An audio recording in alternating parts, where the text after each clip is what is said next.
if your hair has refused to grow, if you've been stuck in the same length for years, or your hair looks thin and you're searching for a way to make it thicker, longer and healthier, then you're watching the right video. Today I'm going to show you how I grow and increase the thickness of my hair using just one common kitchen ingredient that you probably already have at home. And I'm about to show you exactly how I do it, so don't go anywhere.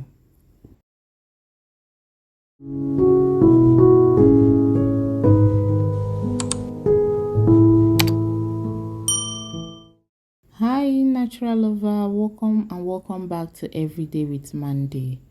So to begin, we are going to need a very clean glass jar. I do not recommend using a plastic for this process, so you can either use a glass jar or a stainless steel. Now for the ingredients, we are going to be using rosemary and we'll be adding 2 tablespoons of rosemary into our glass jar. And we'll be infusing this using the no boiling method. Now, if you've been following this channel for a while now, then you already know that we made a similar video like this, but it was a boiled rosemary water recipe. And that video has helped so many people. Having over 200,000 views, I've received countless messages from you sharing your results, reduced shedding, fuller edges, stronger roots, and noticeable thickness.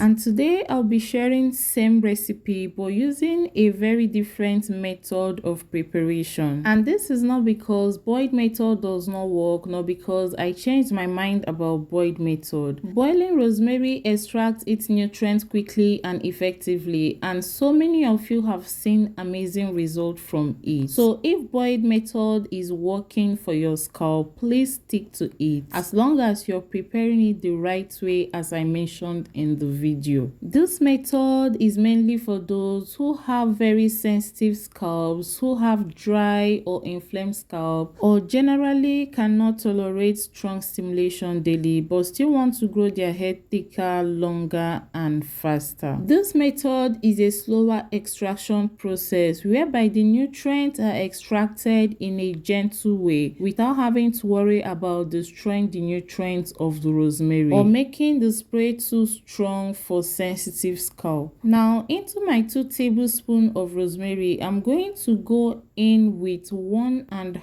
cup of warm water, not boiling water, just a normal warm water. The water should be warm enough to help release the nutrients of the rosemary but not hot enough to cook the herbs, okay? Then you're going to give this a very quick stir, then go ahead and cover the jar tightly. Now I'm going to allow this to infuse. I will leave it at room temperature for 24 hours. I personally like to infuse for minimum of 24 hours, but if you want it more stronger and you want to infuse for more than 24 hours, you're going to place this in the fridge, and please don't infuse more than 48 hours because the longer this stays, the more stronger it becomes. I don't want to make this too strong that it can irritate your scalp. After 24 hours was completed, this is what our cold infused rosemary water now looks like. So I will go ahead to strain this just to make sure there are no more particles of rosemary in the spray. So if your hair has been stuck in the same length over the years, like every year your hair is in the same length, it has refused to grow,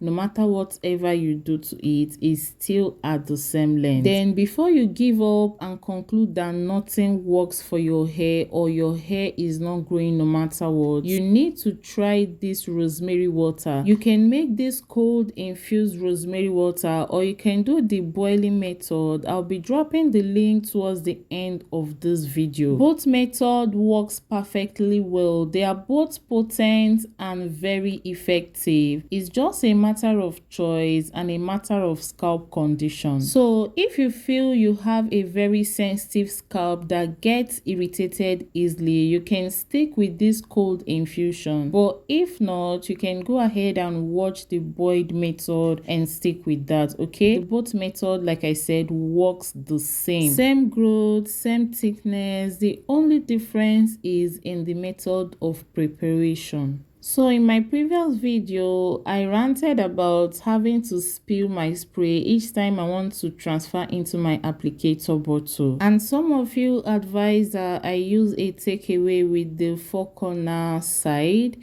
But since I couldn't find that, I decided to use this type of takeaway. And I can say, or I have to say that this made a really huge difference. Thank you so much, guys. Now, after transferring your spray into your applicator bottle, the next thing you want to do is to go ahead and add in some essential oil like peppermint, and that is totally optional. As you can see, I didn't add any of those. Yes, I'll be using it like this, but I'll be showing you exactly how I use it and what I do after using the spray. Okay, but before that, in case you've not yet liked this video, please go ahead and click on the like button below and give this video a thumbs up. Okay, it will really go a long way. Now let's dive into how I use this and what I do to my hair afterwards. Now this spray is a leave-in spray. There will be no need for you to wash it out, except you just want to wash it out. Okay,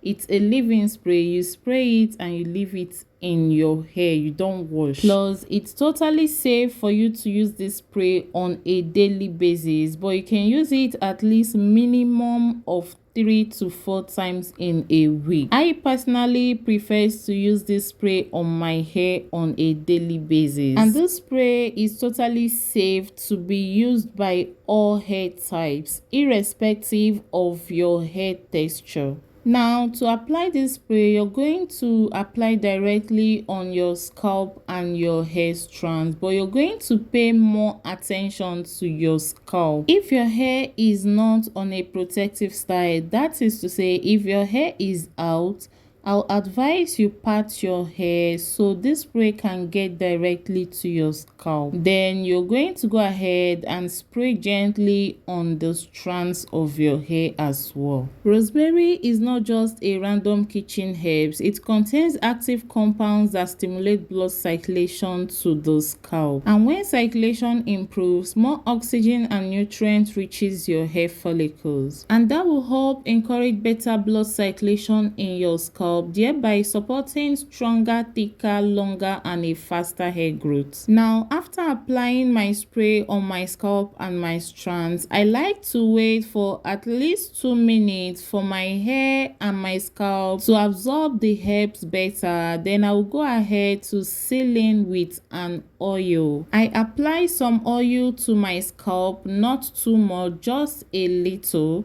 Then I go ahead to seal in my hair strands with a hair butter. My hair butter is almost finished, so I have a video on how I made this hair butter, and I will be dropping it somewhere up here. So in case you're interested on knowing how I made this hair butter, you can go ahead and watch. Now, before I forget, if you're going to be using this hairspray on a daily basis, do not apply oil to your scalp and hair butter to your strands on a daily basis. You can do that at least 3 times or 4 times in a week. And also make sure to store this properly in the refrigerator for at least 7 to 10 days. And if this smells different, please discard and make a fresh batch. Don't forget to always massage your scalp at every application, and please be consistent. That is what actually produces visible results and changes. If you find this video helpful, like this video, share, and don't forget to drop a comment below. Which method do you prefer, boiled or infused? Thank you so much for watching, and see you on my next video, guys. Bye.